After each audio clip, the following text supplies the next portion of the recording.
ഞാനിത് ഈ budget deficit എന്ന് പറയുന്ന ഒരു ടൈമിൽ നിന്നത് ഫിസിക്കൽ ഡെഫിസിറ്റിലേക്ക് വരാണ് കേട്ടോ.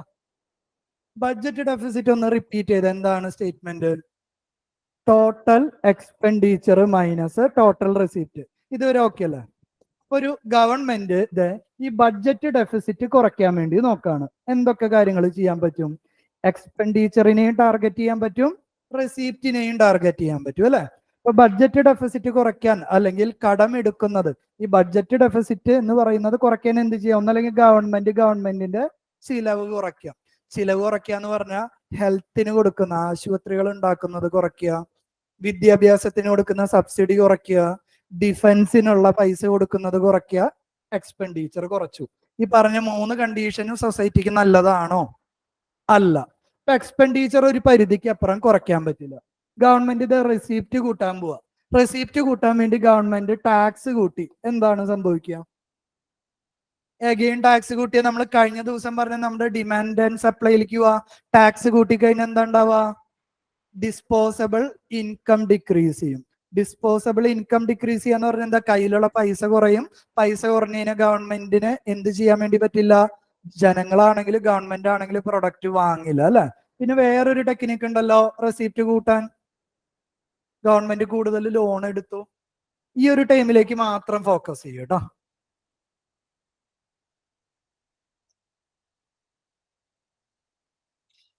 ഗവൺമെന്റ് ഒരു വർഷത്തെ ഉദ്ദേശം എന്ന് പറയുന്നത് എന്താ?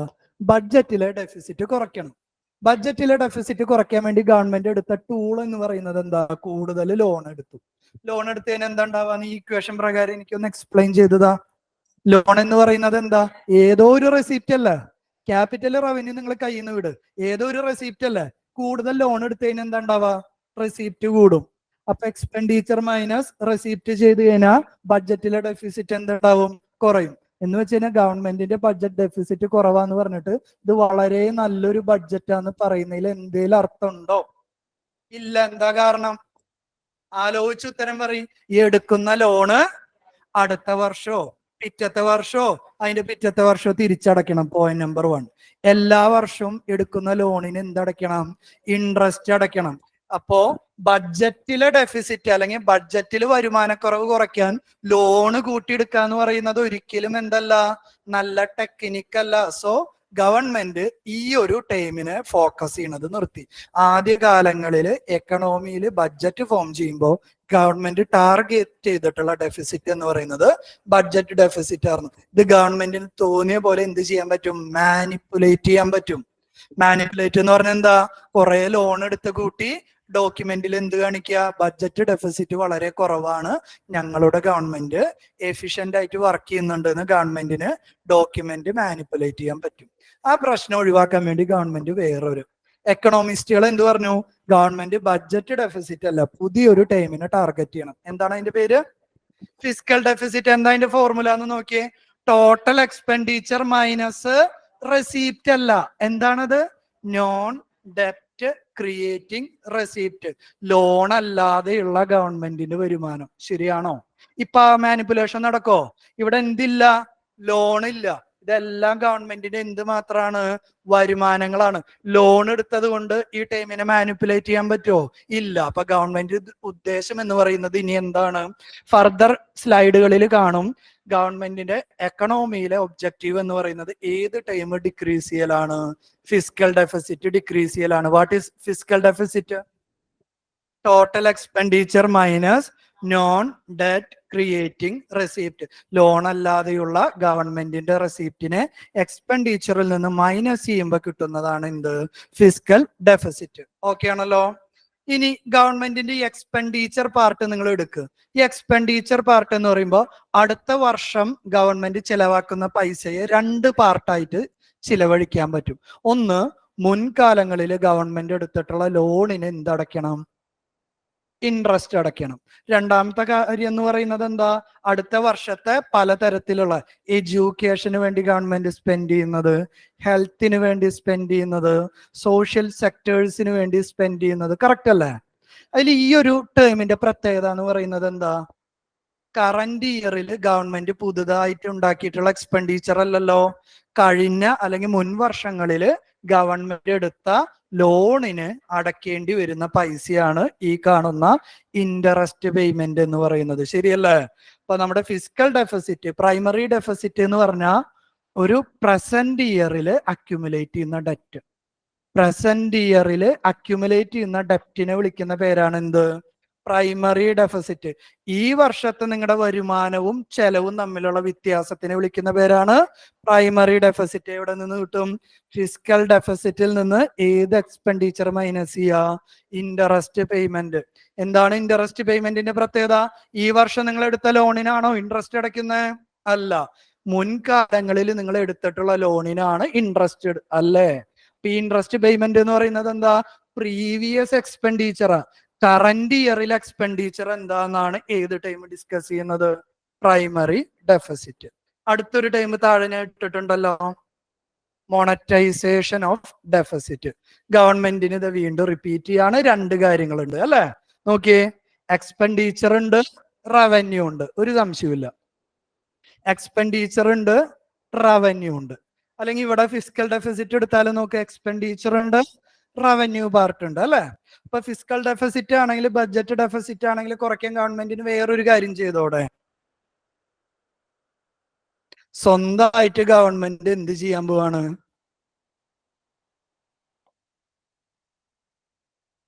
ലോൺ എടുക്കുന്നതിന് വരെ ഗവൺമെന്റ് സ്വന്തമായിട്ട് കുറെ കറൻസി പ്രിന്റ് ചെയ്യാണ്. എന്താ ഉണ്ടാവുക? എന്താണ് ഉണ്ടാവുക? കറൻസി പ്രിന്റ് ചെയ്യാന്ന് പറയുമ്പോ ഗവൺമെന്റിന്റെ കയ്യിലുള്ള എന്താണത്? റെസിപ്റ്റ് അല്ലേ? എന്താ സംഭവിക്കുക? റെസിപ്റ്റ് കൂടി കഴിഞ്ഞാൽ ഫിസിക്കൽ ഡെഫിസിറ്റും കുറയും, ബഡ്ജറ്റ് ഡെഫിസിറ്റും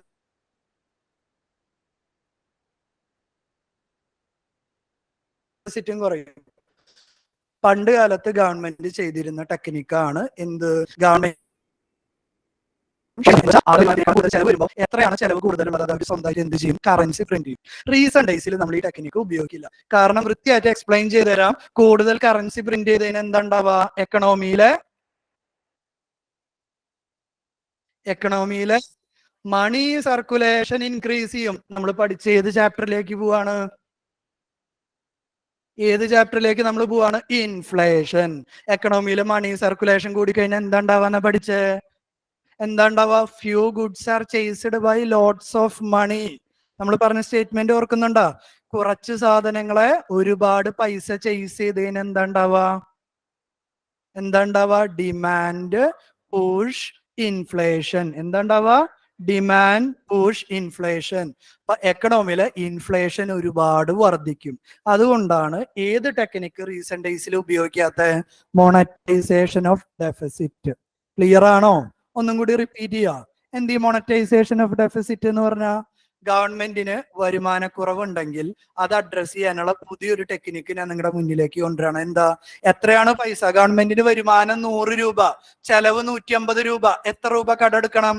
50 രൂപ. കടമെടുക്കുന്നതിന് ഒരു 50 രൂപ ഗവൺമെന്റ് പ്രിന്റ് ചെയ്തു. പ്രിന്റ് ചെയ്ത് എന്താ സംഭവിക്കുക? ഗവൺമെന്റ് കട എടുക്കാന്ന് വിചാരിക്കും മക്കളെ. 50 രൂപ എന്ന് പറഞ്ഞ എക്കണോമിയിൽ നിന്ന് തന്നെയാണ് കട എടുക്കുന്നത്.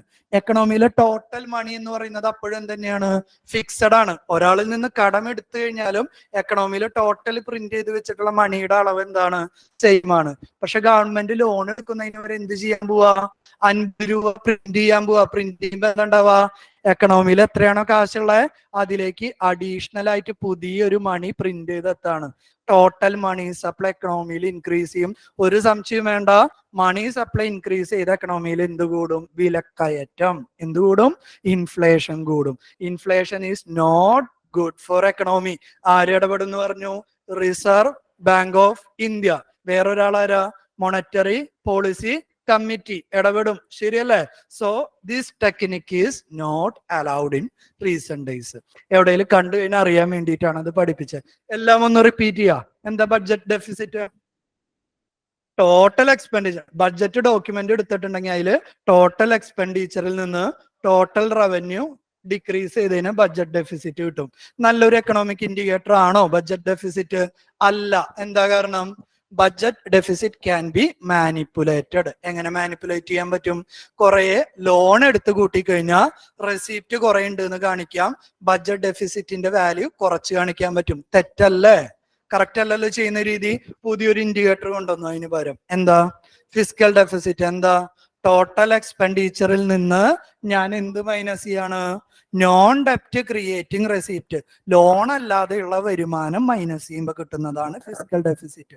I repeat again, all over the world governments are now focusing on physical deficit. Physical deficit എങ്ങനെയൊക്കെ കുറയ്ക്കാമെന്നാണ് ഗവൺമെന്റ് ചിന്തിക്കുന്നത്. ഇനി നമുക്ക് റവന്യൂ അക്കൗണ്ടും ഉണ്ട്, ക്യാപിറ്റൽ അക്കൗണ്ടും ഉണ്ട്. റവന്യൂ അക്കൗണ്ടിന്റെ പ്രശ്നം എന്താ?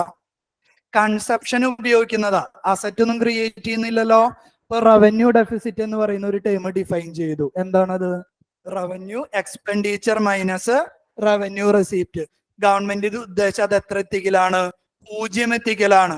കാരണം ഇത് പ്രത്യേകിച്ച് ഒരു അസറ്റും ക്രിയേറ്റ് ചെയ്യുന്നില്ല.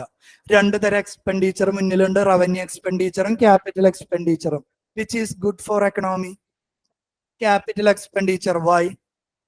Because it will create some sort of asset in the economy that will improve the economic situation, creation of jobs, demands, economic growth. Clear അല്ലേ? എന്താണ് ഈ എഫക്റ്റീവ് റവന്യൂ ഡെഫിസിറ്റ് വരാനുള്ള കാരണം? നമ്മുടെ റവന്യൂ ഡെഫിസിറ്റിലെ റവന്യൂ എക്സ്പെൻഡിച്ചർ നോക്കിക്കഴിഞ്ഞാൽ ഒരു certain portion നമ്മൾ സ്റ്റേറ്റിന് കൊടുക്കുന്ന ഗ്രാന്റ് ആണ്. ആ ഗ്രാന്റിന്റെ പ്രത്യേകത എന്താ? ആ കിട്ടുന്ന ഗ്രാന്റ് ഉപയോഗിച്ച് സ്റ്റേറ്റ് എന്ത് ക്രിയേറ്റ് ചെയ്യും? അസറ്റ് ക്രിയേറ്റ് ചെയ്യും. ഈ പറയുന്ന റവന്യൂ ഡെഫിസിറ്റ് മൊത്തത്തിൽ പ്രശ്നക്കാരനാന്ന് പറയുന്നത് ശരിയല്ല. അതിൽ നിന്ന് എന്ത് മൈനസ് ചെയ്യണം? Grants for creation of capital asset subtract ചെയ്യണം. ഇനി ഫൈനലി പ്രൈമറി ഡെഫിസിറ്റ് ഞാൻ ഇൻട്രൊഡ്യൂസ് ചെയ്തു. എന്ത് ഈ പ്രൈമറി ഡെഫിസിറ്റിന്റെ പർപ്പസ് എന്ന് പറയുന്നത്? ഈ വർഷം കറന്റ് ഇയറിൽ ഗവൺമെന്റ് എത്രത്തോളം ബാധ്യത ഉണ്ടാക്കുന്നുണ്ട്, അതാണ് ഇന്ത്യയിൽ കാണിക്കുക പ്രൈമറി ഡെഫിസിറ്റ്. ഇപ്പൊ പ്രൈമറി ഡെഫിസിറ്റ് കിട്ടാൻ എന്ത് ചെയ്തു? ഫിസിക്കൽ ഡെഫിസിറ്റിൽ നിന്ന് ഇൻട്രസ്റ്റ് പേയ്മെന്റ് സബ്ട്രാക്ട് ചെയ്തു. Why interest payment? Interest payment എന്ന് പറഞ്ഞാൽ ഈ വർഷം ഞാൻ ഉണ്ടാക്കിയിട്ടുള്ള ബാധ്യതയല്ല, മുൻ വർഷങ്ങളിൽ ഞാൻ ഉണ്ടാക്കിയിട്ടുള്ള എന്റെ ലയബിലിറ്റി അല്ലെങ്കിൽ ലോണിന് കൊടുക്കുന്ന പേയ്മെന്റ് ആണ് എന്ത്? ഇൻട്രസ്റ്റ് പേയ്മെന്റ് എന്ന് പറയുന്നത്. ക്ലിയർ അല്ലേ എല്ലാ ഇൻഡിക്കേറ്റേഴ്സും? What is monetisation of deficit? ഗവൺമെന്റിന്റെ വരുമാനത്തിനേക്കാൾ കൂടുതൽ ചെലവ് വന്നു. യൂഷ്വലി ഗവൺമെന്റ് അതെങ്ങനെ മീറ്റ് ചെയ്യുക? കടമെടുക്കും മാർക്കറ്റിൽ നിന്ന്. ഇന്ത്യക്കുള്ളിൽ നിന്നും കടമെടുക്കാം, ഇന്ത്യക്ക് പുറത്തു നിന്നും കടമെടുക്കാം. കടമെടുക്കുന്നതിന് പകരം ഗവൺമെന്റ് ഇൻട്രൊഡ്യൂസ് ചെയ്യുന്ന വേറൊരു ടെക്നിക്കാണ് മോണറ്റൈസേഷൻ ഓഫ് ഡെഫിസിറ്റ്. എന്താ ചെയ്യുക? കുറെ പുതിയ കറൻസി. ആരാണ് കറൻസി പ്രിന്റ് ചെയ്യുക? Reserve Bank of India. Reserve Bank of ഇന്ത്യയോട് പറയും നിങ്ങൾ കുറെ കറൻസി അടിച്ച് ഞങ്ങൾക്ക് താന്ന് പറയും. എന്താ പ്രശ്നം? നമ്മൾ നോക്കുമ്പോ നല്ലൊരു ടെക്നിക്കാ. എന്താ? പുറത്തുനിന്നും കടമെടുക്കണ്ട, ഇൻട്രസ്റ്റ് പേയ്മെന്റ് അടയ്ക്കണ്ട. ശരിയാണോ? എന്താ പ്രശ്നം? എക്കണോമിയിലേക്ക് കുറെ പൈസ വരും, ഇന്ത്യ രൂപയുടെ വാല്യൂ കുറയും. അതൊക്കെ ഭാവിയിൽ നമ്മൾ കണക്ട് ചെയ്ത് പഠിക്കും. ഇന്ത്യ റുപ്പിയുടെ വാല്യൂ കുറയും, ഇൻഫ്ലേഷൻ അല്ലെങ്കിൽ വിലക്കയറ്റുണ്ടാവും. ഇൻഫ്ലേഷൻ 4 ± 2 എക്കണോമിക്ക് ഓക്കെയാണ്. അതിന് മുകളിലേക്ക് പോയാലോ? ഇന്ന് ഞാൻ 100 രൂപയ്ക്ക് മേടിച്ച സാധനം നാളെ 150, മറ്റന്നാൾ 200, അതിന്റെ പിറ്റന്നാൾ 250. നല്ലതാണോ എക്കണോമിക്ക്? നമുക്ക് അഫോർഡബിൾ ആവില്ല. ശരിയല്ലേ? നമ്മളെ ഇൻഫ്ലേഷന്റെ എഫക്റ്റ് പറഞ്ഞപ്പോൾ it will reduce the value of currency. ശരിയല്ലല്ലോ? That's why we are not using monetisation of deficit. ഇനി നമ്മുടെ കഴിഞ്ഞ വർഷത്തെ ബഡ്ജറ്റിന്റെ കുറച്ച് കാര്യങ്ങൾ നമുക്കൊന്ന് നോക്കാം. ഈ വർഷത്തെ ഡേറ്റ് വന്നിട്ടില്ല കേട്ടോ. എന്താണ് ഇവിടെ എഴുതിയിട്ടുള്ളത്? Where the rupees come from. ഗവൺമെന്റിന് റവന്യൂ ഏതെല്ലാം സോഴ്സസിൽ നിന്നാണ് വരുന്നത്? ശ്രദ്ധിച്ചു നോക്കാം കേട്ടോ. ഇതിവിടെ നിൽക്കട്ടെ. ഗ്രാഫിലെ ഏറ്റവും വലിയ ആള് ഇയാളാ. അത് പ്രശ്നമുള്ള ഒരാളായതുകൊണ്ട് അത് അവിടെ നിൽക്കട്ടെ. എന്താണത്? Borrowing and other liabilities. ഇതിൽ എന്താ കാണിച്ചിട്ടുള്ള വെച്ചാൽ ഗവൺമെന്റിന് ഒരു 1 റുപ്പി ഇൻകം വരാണ്. ആ 1 റുപ്പി ഇൻകം ഏതെല്ലാം സോഴ്സസിൽ നിന്നാണ് വരുന്നത് എന്നാണ് പറയുന്നത്. ഇയാളെ മാറ്റി നിർത്ത്. അടുത്ത കൂട്ടത്തിലെ ഏറ്റവും വലിയ ഇൻകം ഏതാ? ഒബ്സർവ് ചെയ്തിട്ട് വായിക്കുക. 17 പൈസ GST. ഇത് എന്തുകൊണ്ട് ഇമ്പോർട്ടന്റ് എന്ന് പറഞ്ഞാൽ ഇത് തന്നിട്ട് ഇതിനെ അസെൻഡിങ് ഓർഡറിൽ അല്ലെങ്കിൽ ഡിസെൻഡിങ് ഓർഡറിൽ എന്ത് ചോദിക്കാം? പ്രിലിമിനറി ചോദിക്കാം. ഗവൺമെന്റിന്റെ ഇൻകം ഇതെന്താണ്? ലോൺ എടുക്കുന്ന കടമെടുക്കുന്നതാണ് കേട്ടാ. ഇതെന്തല്ല യഥാർത്ഥത്തിൽ ഗവൺമെന്റിന്റെ എന്തല്ല? ഇൻകം അല്ല. ഗവൺമെന്റിന്റെ റിയൽ ഇൻകം നോക്ക്. ഹയർ ഇൻകം വരുന്നത് ഇതിൽ നിന്നാണ്. GST. ഇതിന് 1 രൂപ എന്ന് മാറ്റി ഇതിന് പെർസെന്റേജിൽ പറയും. 17% of government income is coming from GST. 15% coming from corporation tax, 15% from income tax. രണ്ടും തമ്മിലുള്ള വ്യത്യാസം എന്താ? കമ്പനികൾ അടയ്ക്കുന്ന ടാക്സിനെയാണ് കോർപ്പറേഷൻ ടാക്സ് എന്നും നമ്മൾ ഇൻഡിവിജ്വൽസ് അടയ്ക്കുന്ന കാശിനെയാണ് എന്ത് ഇൻകം ടാക്സ് എന്ന് പറയും. ഇനി അടുത്ത ഹയർ ഏതാ? Union excise duty. ഇന്ത്യയിൽ ഏതെങ്കിലും ഒരു പ്രൊഡക്റ്റ് പ്രൊഡ്യൂസ് ചെയ്ത് കഴിഞ്ഞാൽ ആ പ്രൊഡക്റ്റ് വിൽക്കുന്നതിന് വേണ്ടി ഗവൺമെന്റ് അതിൽ അടയ്ക്കാൻ പറയുന്ന ടാക്സിനെ വിളിക്കുന്ന പേരാണ്, അല്ലെങ്കിൽ ഇൻഡയറക്റ്റ് ടാക്സിനെ വിളിക്കുന്ന പേരാണ് എക്സൈസ് ഡ്യൂട്ടി. അതൊന്നും അറിയണമെന്ന് നിർബന്ധമില്ല, ഏതാണെന്ന് അറിയണം. അടുത്ത ഇമ്പോർട്ടന്റ് ഏതാ? Non tax receipt. Non tax receipt എന്തായിരുന്നു? നമ്മുടെ റവന്യൂ റെസിപ്റ്റിൽ ഉണ്ടായിരുന്ന ഗവൺമെന്റിലേക്ക് അടയ്ക്കുന്ന ഫീസ്, ഗവൺമെന്റിലേക്ക് അടയ്ക്കുന്ന ഫൈൻ, ചലാൻസ്, ഡിവിഡൻസ്, അതേപോലെ ഫോറിൻ ഗവൺമെന്റിൽ നിന്ന് കിട്ടുന്ന ഗ്രാന്റുകൾ, അത്തരത്തിലുള്ളതാണ് എന്ത് നോൺ ടാക്സ് റെസിപ്റ്റ്. അടുത്തത് ഏതാ? Customs duty. എന്താ കസ്റ്റംസ് ഡ്യൂട്ടി? ഇന്ത്യയിലേക്ക് ഒരു പ്രൊഡക്റ്റ് ഇമ്പോർട്ട് ചെയ്യുന്ന സമയത്ത്, ഒന്നും കൂടി റിപ്പീറ്റ് ചെയ്യാം, എക്സൈസ് ഡ്യൂട്ടിയും കസ്റ്റംസും തമ്മിലുള്ള വ്യത്യാസം. ഇന്ത്യയിൽ ഒരു പ്രൊഡക്റ്റ് പ്രൊഡ്യൂസ് ചെയ്ത് വിൽക്കണമെങ്കിലുള്ള ടാക്സ് ആണ് എക്സൈസ് ഡ്യൂട്ടി. പുറത്ത് പ്രൊഡ്യൂസ് ചെയ്തിട്ടുള്ള ഒരു ഗുഡ്സ് ഇന്ത്യയിൽ വിൽക്കണമെങ്കിൽ അതിലുള്ളതാണ് എന്ത് കസ്റ്റംസ് ഡ്യൂട്ടി. രണ്ടും തമ്മിലുള്ള ഡിഫറൻസ് ക്ലിയർ അല്ലേ? രണ്ടും എന്തെന്നെയാണ്? ഒരു പ്രൊഡക്റ്റ് സെല് ചെയ്യുന്നതിനുള്ള ടാക്സ് ആണ്. ഇന്ത്യയിൽ പ്രൊഡ്യൂസ് ചെയ്ത പ്രൊഡക്റ്റ് സെല് ചെയ്യാനാണെങ്കിൽ എക്സൈസ് ഡ്യൂട്ടി, പുറത്തു നിന്നുള്ള പ്രൊഡക്റ്റ് സെല് ചെയ്യാനാണെങ്കിൽ കസ്റ്റംസ് ഡ്യൂട്ടി. എന്തുകൊണ്ടാണ് എക്സൈസ് ഡ്യൂട്ടി 7ഉം കസ്റ്റംസ് 4ഉം? ഇന്ത്യയിലെ കൂടുതൽ ഗുഡ്സ് സെല് ചെയ്യുന്നതിൽ കൂടുതൽ നമ്മുടെ നാട്ടിൽ പ്രൊഡ്യൂസ് ചെയ്യുന്നതായതുകൊണ്ടാണ് എക്സൈസ് ഡ്യൂട്ടി 7ഉം ഇമ്പോർട്ട് ചെയ്യുന്നത്. അപ്പൊ ഇതിനെ എങ്ങനെ പറയാ? 4:7. ഇതൊന്നും ആവശ്യമില്ല കേട്ടോ, ജസ്റ്റ് കമ്പയർ ചെയ്യണത്. 4:7 എന്ന് പറഞ്ഞു കഴിഞ്ഞാൽ ഇന്ത്യയിൽ 11 പ്രൊഡക്റ്റുകൾ വിൽക്കുന്നുണ്ടെങ്കിൽ 7 പ്രൊഡക്റ്റ് ഇന്ത്യയിൽ ഉള്ളിൽ ഉൽപ്പാദിപ്പിച്ചതാവും, 4 പ്രൊഡക്റ്റ് പുറത്തു നിന്ന് ഇമ്പോർട്ട് ചെയ്യുന്നതാവും. ആവശ്യമില്ല, ജസ്റ്റ് കമ്പയർ ചെയ്തു. ആൻഡ് ഫൈനൽ എന്താണ്? നോൺ ഡെപ്റ്റ് ക്യാപിറ്റൽ റെസിപ്റ്റ്. ഇതെല്ലാം കൂടി കൂട്ടിക്കഴിഞ്ഞാൽ നമുക്ക് മനസ്സിലാവും ഇന്ത്യക്ക് ആവശ്യമുള്ള റവന്യൂസ്, ഇന്ത്യയുടെ മൊത്തം റവന്യൂസിൽ 66% മാത്രമാണ് ഗവൺമെന്റിന് ഈ സോഴ്സിലൂടെ വരുന്നത്. ബാക്കി 34% നമ്മൾ എന്ത് ചെയ്യുന്നതാണ്?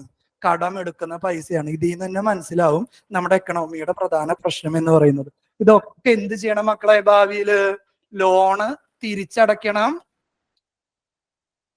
ഇൻട്രസ്റ്റ് പേയ്മെന്റ് ചെയ്യണം. ശരിയാണോ? ഇത് അടുത്ത പേജിൽ നിന്ന് അതിന്റെ ക്ലാരിറ്റി കിട്ടും. നോക്കിയേ, 1 രൂപ എങ്ങനെയാണ് ഗവൺമെന്റ് ചെലവഴിക്കുന്നത്? ഏറ്റവും വലിയ കഷ്ണം അതിൽ ഏതാണെന്നൊന്ന് നോക്കി മനസ്സിലാക്കിയേ. അതിൽ ഏറ്റവും വലിയ കഷ്ണം ഏതാന്ന് നോക്കി മനസ്സിലായി. ഗവൺമെന്റിന്റെ വരുമാനം 1 രൂപ ഗവൺമെന്റ് ചെലവാക്കുന്നുണ്ടെങ്കിൽ ഏറ്റവും കൂടുതൽ പൈസ ചെലവാക്കുന്നത് എന്തിനൊരു വർഷം? ഈ ഇൻട്രസ്റ്റ് പേയ്മെന്റിന്റെ പ്രത്യേകത എന്താ? എന്തേലും ഗുണമുണ്ടോ ഗവൺമെന്റിന് ഇൻട്രസ്റ്റ് അടച്ചതുകൊണ്ട്? പ്രിൻസിപ്പിൾ തിരിച്ചടക്കുകയാണെങ്കിൽ നമുക്ക് എന്തെന്ന് പറയാം? ലയബിലിറ്റി. എന്ന് വെച്ചാൽ ഒരു വർഷം ഗവൺമെന്റിന്റെ ആകെ വരുമാനത്തില് 20% വെറും ഇൻട്രസ്റ്റ് അടയ്ക്കാൻ വേണ്ടി മാത്രം പോവാണ്. ബാക്കി 80% ഉപയോഗിച്ചിട്ടാണ് എന്തേലൊക്കെ നാട്ടിൽ നടക്കുന്നത്. 20% കൊണ്ട് ഗവൺമെന്റിനോ സൊസൈറ്റിക്കോ ഒരു ഗുണവുമില്ല. അതുകൊണ്ടാണ് കടമെടുക്കുന്നത് വളരെ വളരെ ഗുരുതരമായി. ഈ 20% ആരടക്കുണ്ടാവും മക്കളെ? നിങ്ങളോ ഓരോരുത്തരോ അടക്കുണ്ടാവും. ആരെടുത്തേ? നിങ്ങൾക്ക് മുന്നുള്ള ആളുകൾക്ക് വേണ്ടി എടുത്തിട്ടുള്ളതാ. ക്ലിയർ ആണോ? പ്രശ്നം എന്താന്ന്? ഓരോ വർഷവും ഗവൺമെന്റ് നോക്കിയേ, ഇൻട്രസ്റ്റ് പേയ്മെന്റ് എന്ന് പറയുന്നത് 10 പൈസയാന്ന് വിചാരിക്കുക 1 രൂപയില്. ബാക്കി ആ 10% അവർക്ക് എന്തിനു ഉപയോഗിക്കാം? എഡ്യൂക്കേഷന് ഉപയോഗിക്കാം, ഹെൽത്തിന് ഉപയോഗിക്കാം, ഇൻഫ്രാസ്ട്രക്ചർ ക്രിയേറ്റ് ഉപയോഗിക്കാം. ഇറ്റ് വിൽ ബൂസ്റ്റ് എക്കണോമീനെ ബൂസ്റ്റ് ചെയ്യാൻ വേണ്ടി ചെലവാക്കേണ്ട പൈസയിൽ ഒരു ആവശ്യമില്ലാതെ ഇൻട്രസ്റ്റ് അടച്ച് നമ്മൾ തീർക്കുന്നത്. മനസ്സിലാവുന്നുണ്ടോ എന്താണ് ഇതിന്റെ പ്രശ്നം എന്ന്? ഗവൺമെന്റിന്റെ ആകെ ചെലവിൽ 20% ഓരോ വർഷം പോകുന്നത് ഇൻട്രസ്റ്റിന് മാത്രം. അനലൈസ് ചെയ്യും ബാക്കിയുള്ള ടൈമുകൾ. ഇപ്പൊ ഹയസ്റ്റ് പെർസെന്റേജ് പോകുന്നത് ഇൻട്രസ്റ്റ് പേയ്മെന്റിനാണ്. പിന്നെന്തിനാണ് അടുത്ത് പോകുന്നത്? ഇയാളല്ലേ, state share of taxes and duties. നമ്മൾ ബഡ്ജറ്റിനൊപ്പം ഒരു വാക്കും കൂടി ഇൻട്രൊഡക്ഷനിൽ ഉണ്ടായിരുന്നല്ലോ, ചാപ്റ്ററിന്റെ പേര് ഫിനാൻസ് കമ്മീഷൻ അല്ലേ. Income tax, corporate tax. നിങ്ങൾക്ക് മനസ്സിലാവാനുള്ള 2 ടാക്സ് ഇവിടെ എഴുതാണ്: ഇൻകം ടാക്സ്, കോർപ്പറേറ്റ് ടാക്സ്. നമ്മൾ പ്രീവിയസ് സ്ലൈഡിൽ നിന്ന് കണ്ടു, ഗവൺമെന്റിന്റെ ആകെ വരുമാനത്തിൽ 30% വരുമാനം വരുന്നത് ഏതിൽ നിന്നാണ്? 15 ഇൻകം ടാക്സ്, കോർപ്പറേറ്റ് ടാക്സ്. ഇതിനോടൊപ്പം ഞാൻ എന്തും കൂടി ആഡ് ചെയ്യാണ്? GST. GST സ്പെസിഫിക്കലി ഞാൻ പറയുന്നില്ല, എന്നാൽ അതും കൂടി ആഡ് ചെയ്യുകയാണെങ്കിൽ 47% വരുമാനം ഈ 3 ടാക്സിനാണ് വരുന്നത്. ഈ ടാക്സുകളുടെ ഒക്കെ പ്രത്യേകത, ഇൻകം ടാക്സ് കേരള ഗവൺമെന്റിലേക്ക് നിങ്ങൾ ഇൻകം ടാക്സ് അടയ്ക്കാറുണ്ടോ? ഇല്ല. സെൻട്രൽ ഗവൺമെന്റിലേക്കാണ് എന്ത് അടയ്ക്കാറ്? ഇൻകം ടാക്സ് അടയ്ക്കുന്നത്. പക്ഷെ നിങ്ങൾ ഓരോരുത്തരും ജോലി ചെയ്യുന്നത് കേരളത്തിലല്ലേ? അവിടെ നിൽക്കട്ടെ. കോർപ്പറേറ്റ് ടാക്സ് ഓരോ കമ്പനികൾ അടയ്ക്കുന്ന ടാക്സ് ആണ്. അതും ആരിലേക്ക് തന്നെയാണ് അടയ്ക്കുന്നത്? സെൻട്രൽ ഗവൺമെന്റിലേക്കാണ് അടയ്ക്കുന്നത്. ഈ കമ്പനികൾ കേരളത്തിൽ വർക്ക് ചെയ്യുന്ന കമ്പനി ആണെങ്കിലും കർണാടകയിലെ കമ്പനി ആണെങ്കിലും തമിഴ്നാട്ടിലെ കമ്പനി ആണെങ്കിലും കോർപ്പറേറ്റ് ടാക്സ് അടയ്ക്കുന്നത് ആരിലേക്കാണ്? സെൻട്രൽ ഗവൺമെന്റിലേക്കാണ്. അപ്പൊ ഇതിന്റെയൊക്കെ ഒരു ഷെയർ സ്റ്റേറ്റിന് വേണ്ട കാര്യമല്ലേ? എന്താണെന്നറിയോ? ഇന്ത്യയിൽ 60% ഡെവലപ്മെന്റൽ ഫങ്ഷൻസ് ചെയ്യുന്നത് സ്റ്റേറ്റ് ഗവൺമെന്റ് ആണ്. 40% മാത്രമാണ് സെൻട്രൽ ഗവൺമെന്റ് ചെയ്യുന്നത്. അപ്പൊ ഈ കളക്ട് ചെയ്യുന്ന സെന്റർ കളക്ട് ചെയ്യുന്ന ടാക്സിൽ ഒരു വരുമാനം ആർക്ക് കൊടുക്കാൻ ബാധ്യസ്ഥതയുണ്ട്? സ്റ്റേറ്റിന് കൊടുക്കാൻ ബാധ്യതയുണ്ട്. ആ സെന്റർ കളക്ട് ചെയ്യുന്ന ടാക്സിൽ സ്റ്റേറ്റിന് കൊടുക്കുന്ന പെർസെന്റേജ് ആണ് എത്ര? 18.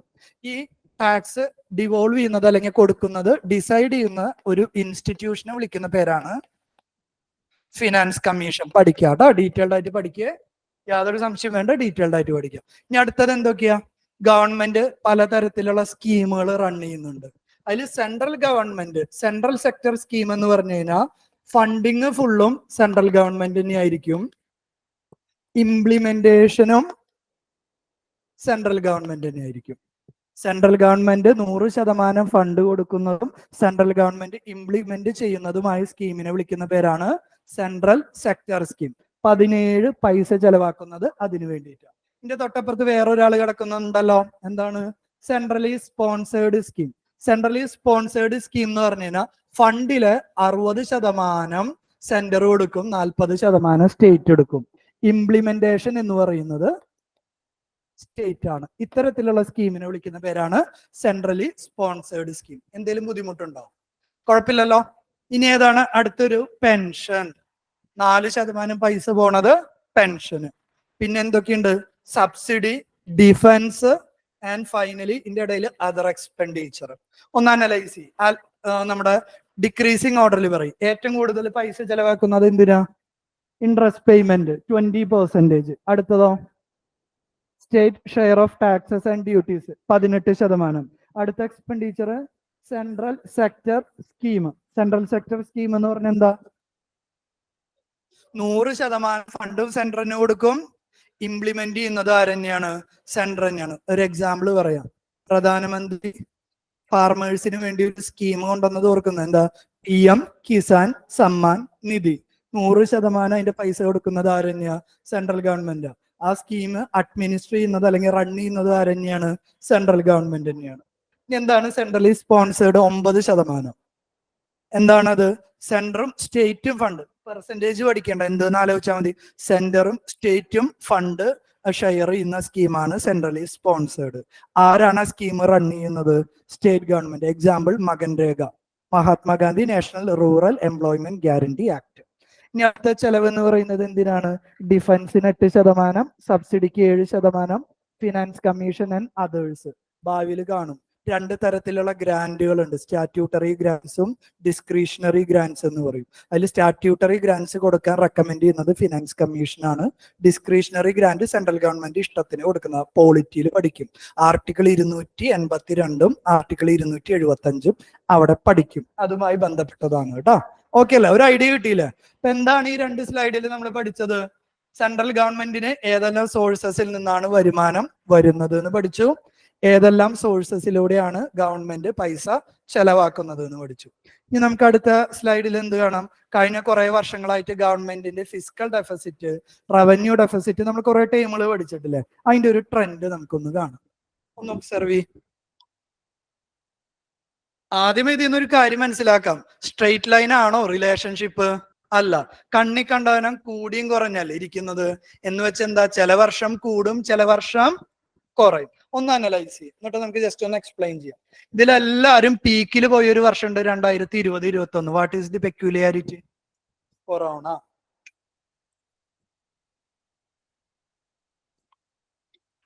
ഗ്രാഫ് അനലൈസ് ചെയ്തിട്ട് നിങ്ങൾക്ക് എന്താ മനസ്സിലാവുന്നത്? നമ്മുടെ ഗവൺമെന്റ് കഷ്ടപ്പെട്ട് പണിയെടുത്തു. എന്തിനു വേണ്ടി? ഏത് ഡെഫിസിറ്റ് വേണമെങ്കിലും നിങ്ങൾ ഫോക്കസ് ചെയ്തോ. തൽക്കാലം ഞാൻ എന്തിനെ ഫോക്കസ് ചെയ്യാൻ പോവാ? ഫിസിക്കൽ ഡെഫിസിറ്റ് എടുത്തു, നീല വര അല്ലെ? ഗവൺമെന്റിന്റെ എത്ര? ഈ 4.5 എന്ന് പറഞ്ഞു കഴിഞ്ഞാൽ 4.5% ഓഫ് GDP എന്നാണ് കേട്ടോ. GDP-യുടെ 4.5%. വാല്യൂ ഒന്നും പഠിക്കണ്ട, ട്രെൻഡ് നോക്കിയേ. 4.5 ആയിരുന്നത് ഗവൺമെന്റ് കഷ്ടപ്പെട്ട് കുറച്ച് 4.1 ആക്കി. അടുത്ത വർഷം വീണ്ടും കുറച്ചുകൊണ്ടിരുന്നത് നല്ല കാര്യമല്ലേ മക്കളെ? എന്തുകൊണ്ടാണ് ഡെഫിസിറ്റ് കുറയ്ക്കാനുള്ള കാരണം? ഡെഫിസിറ്റ് കുറച്ച് കൊണ്ടുവന്നില്ലെങ്കിൽ നമ്മൾ കൂടുതൽ കടമെടുക്കേണ്ടി വരും. കൂടുതൽ കടമെടുത്തതിന് അടുത്ത വർഷം കൂടുതൽ ഇൻട്രസ്റ്റ് അടയ്ക്കേണ്ടി വരും. അതിനുവേണ്ടി ഗവൺമെന്റ് നോക്കിയേ ഫിസിക്കൽ ഡെഫിസിറ്റ് കുറച്ച് കൊണ്ടുവന്നുകൊണ്ടിരുന്നപ്പോഴാണ് കൊറോണ വന്നത്. കൊറോണയുടെ പ്രത്യേകത എന്താ സംഭവിച്ച? കൊറോണയുടെ സമയത്ത് ഗവൺമെന്റിന്റെ വരുമാനം കുറഞ്ഞു, ചെലവ് കൂടി. ഫിസിക്കൽ ഡെഫിസിറ്റ് എന്താ സംഭവിക്കുക? Physical deficit expenditure minus revenue, അല്ലെങ്കിൽ റവന്യൂ മൈനസ് എക്സ്പെൻഡിച്ചർ, എന്ത് വേണേലും എടുത്തോ. ഗവൺമെന്റ് കടമെടുക്കുന്ന പൈസ കൂടി. നോക്കിയേ 3.4 ഒക്കെ ഉണ്ടായിരുന്നത് 4.6, 9.2 ഹൈ ആയി. കൊറോണ പീരീഡ് കഴിഞ്ഞപ്പോൾ ഗവൺമെന്റ് വീണ്ടും എന്ത് ചെയ്യാൻ തുടങ്ങി? ഫിസിക്കൽ ഡെഫിസിറ്റ് ഡിക്രീസ് ചെയ്യാൻ വേണ്ടി തുടങ്ങി. കാരണം ഗവൺമെന്റിന് അറിയാം, അല്ലെങ്കിൽ എക്കണോമിക്ക് അറിയാം, high fiscal deficit is not good for the economy. Government വീണ്ടും എന്ത് ചെയ്യാൻ തുടങ്ങി? ഓരോരോ വർഷങ്ങളായിട്ട് ഗവൺമെന്റിന്റെ ഇൻകം കൂട്ടി, എക്സ്പെൻഡിച്ചർ പതുക്കൊന്നു അവര് കാലിബറൈസ് ചെയ്തിട്ട് വീണ്ടും FD കുറച്ചു കൊണ്ടുവന്നു. ഞാൻ 2 സ്റ്റേറ്റ്മെന്റ് പറയും, ആലോചിച്ച് ഉത്തരം പറഞ്ഞോളൂ. ഒരു കൊല്ലത്തെ പ്രിലിമിനറി ചോദ്യം. ഈ ഗ്രാഫ് നോക്കിയിട്ട് പറഞ്ഞാൽ മതി. The fiscal deficit of India consistently decreased over the last decade. ശരിയാണോ തെറ്റാണോ ഈ statement? Physical deficit of India consistently decreased over the last decade. തെറ്റാണോ ശരിയാണോ? തെറ്റാണ്. കാരണം എന്താ? കൺസിസ്റ്റന്റ്ലി ഡിക്രീസ് ചെയ്തെന്ന് പറഞ്ഞാൽ കഴിഞ്ഞ 10 വർഷമായിട്ട് ഓരോ വർഷവും ഇന്ത്യയുടെ ഫിസിക്കൽ ഡെഫിസിറ്റ് കുറഞ്ഞു വരുന്നു എന്നാണ്. ഗ്രാഫ് നോക്കി എന്താ മനസ്സിലാക്കുക? കുറഞ്ഞു, പീക്ക് എത്തി, വീണ്ടും കുറഞ്ഞു, ഇടയിൽ ചെറിയ ഫ്ലക്ച്വേഷൻ ഉണ്ട് അല്ലെ? അപ്പൊ എക്കണോമിയിൽ മിക്കവാറും ഇങ്ങനത്തെ ചോദ്യങ്ങൾ ചോദിക്കും. ഏതെങ്കിലും ഒരു എക്കണോമിക് പാരാമീറ്റർ കഴിഞ്ഞ 5 വർഷം അല്ലെങ്കിൽ കഴിഞ്ഞ 10 വർഷം കൺസിസ്റ്റന്റ്ലി ഡിക്രീസ് ചെയ്തു, കൺസിസ്റ്റന്റ്ലി ഇൻക്രീസ് ചെയ്തു എന്ന് സ്റ്റേറ്റ്മെന്റ് കണ്ട മിക്കവാറും തെറ്റായിരിക്കും. പല ഗ്രാഫുകൾ നമ്മൾ പഠിക്കും. ഒരിക്കലും കൺസിസ്റ്റന്റ് കുറയുന്നതോ കൺസിസ്റ്റന്റ് കൂടുന്നതോ എക്കണോമിയിൽ ഉണ്ടാവില്ല. എല്ലാ വർഷവും എന്തുണ്ടാവും? ചിലപ്പോൾ കൂടും കുറയും, ഫ്ലക്ച്വേഷൻ ഉണ്ടാവും. അടുത്ത ചോദ്യം, revenue deficit of India consistently increased in the last decade. തെറ്റാണോ ശരിയാണോ? റവന്യൂ ഡെഫിസിറ്റ്, അതിൽ ചുവന്ന വര. Revenue deficit of India consistently increased over the last decade. ശരിയാണോ തെറ്റാണോ? തെറ്റാണ്. എന്താ കാരണം? അതെന്താണ്? 3.2 ഡിക്രീസ് ചെയ്ത് 2.1 ആയി, 2.6 ആയി, 2.4 ആയി, വീണ്ടും 3.3 ആയി, 7.3 ആയി, 4.4 ആയി, 3.8 ആയി, 4.1 ആയി. ശരിയാണോ? ഇതിൽ നിന്ന് നിങ്ങൾക്ക് വേറൊരു കാര്യം മനസ്സിലാക്കാൻ വേണ്ടി പറ്റുമോ? ശ്രദ്ധിച്ചു നോക്കിയേ. ഗ്രാഫ് അനലൈസ് ചെയ്യൽ ഇമ്പോർട്ടന്റാ. കോവിഡിന്റെ ടൈമിൽ ഗവൺമെന്റിന്റെ ഏത് തരം എക്സ്പെൻഡിച്ചർ ആണ് കൂടിയിട്ടുള്ളത്? ക്യാപിറ്റൽ എക്സ്പെൻഡിച്ചർ ആണോ റവന്യൂ എക്സ്പെൻഡിച്ചർ ആണോ? ഗ്രാഫ് നോക്കിയാൽ കൃത്യമായിട്ട് മനസ്സിലാവും. Revenue expenditure. എന്താ കാരണം? കോവിഡിന് മുന്നേ 3.3 ആയിരുന്നതാണ് കോവിഡിന്റെ ടൈമിൽ എത്രയായിട്ട് മാറിയിട്ടുള്ള 7.3. നമുക്ക് ഇനി ജനറൽ എഴുതാണെങ്കിൽ ഫിസിക്കൽ ഡെഫിസിറ്റ് എന്ന് പറയുന്നത് എന്താ? Revenue deficit plus capital deficit അല്ലെങ്കിൽ ചേഞ്ച് എന്ന് പറയുന്നത് എന്താ? റവന്യൂ അക്കൗണ്ടിലെ കുറവും ക്യാപിറ്റൽ അക്കൗണ്ടിലെ കുറവും കൂട്ടുന്നതല്ല ഈ ഫിസിക്കൽ ഡെഫിസിറ്റ്. ഇപ്പൊ ഫിസിക്കൽ ഡെഫിസിറ്റ് 9.2 റവന്യൂ ഡെഫിസിറ്റ് 7.3 എന്ന് പറയുമ്പോൾ ഈ പറയുന്ന ക്യാപിറ്റൽ ഡെഫിസിറ്റ് എത്രയും മക്കൾ? 9.2 മൈനസ് 7.3. ഇന്നൊരു 3 റൗണ്ട് ജസ്റ്റ് 2% ആണ് അസറ്റ് ക്രിയേഷൻ ഉപയോഗിച്ചിട്ടുള്ളൂ. ബാക്കി 7% എന്തിനാണ് ഉപയോഗിച്ചിട്ടുള്ളത്? കൺസെപ്ഷൻ, നോൺ അസറ്റിന് വേണ്ടിയിട്ട് ഉപയോഗിച്ചിട്ടുള്ളത്. എക്സാമ്പിൾ ആലോചിച്ചെടുത്ത്, ഗവൺമെന്റ് കോവിഡിന്റെ സമയത്ത് എല്ലാവർക്കും ഫ്രീ റേഷൻ കൊടുത്തിട്ടുണ്ടായിരുന്നില്ലേ? ഫ്രീ റേഷൻ കൊടുക്കുന്നത് എന്ത് എക്സ്പെൻഡിച്ചറാ? പ്രധാനമന്ത്രി ഗരീബ് കല്യാൺ അന്ന യോജന, ആ സ്കീമിന്റെ പേരാ. എല്ലാവർക്കും വെറുതെ റേഷൻ കൊടുക്കുന്നത് ഏത് തരം എക്സ്പെൻഡിച്ചറാ? ഒബ്വിയസ്ലി റവന്യൂ എക്സ്പെൻഡിച്ചർ ആണ്. ഇപ്പൊ കോവിഡ് പോലെയുള്ള പ്രശ്നങ്ങളൊക്കെ എക്കണോമിയിൽ ഉണ്ടായിക്കഴിഞ്ഞാൽ യൂഷ്വലി അവിടെ കൂടെ ക്യാപിറ്റൽ എക്സ്പെൻഡിച്ചർ ആവില്ല, റവന്യൂ എക്സ്പെൻഡിച്ചർ ആയിരിക്കും. ഏകദേശം ഗ്രാഫ് എന്ന് പറയുന്നത് ഒരുപാട് കൺസെപ്റ്റുകളുടെ ഒരു സമ്മറൈസേഷൻ ആണ് കേട്ടോ. കുറെ കാര്യങ്ങൾ മനസ്സിലായില്ലേ?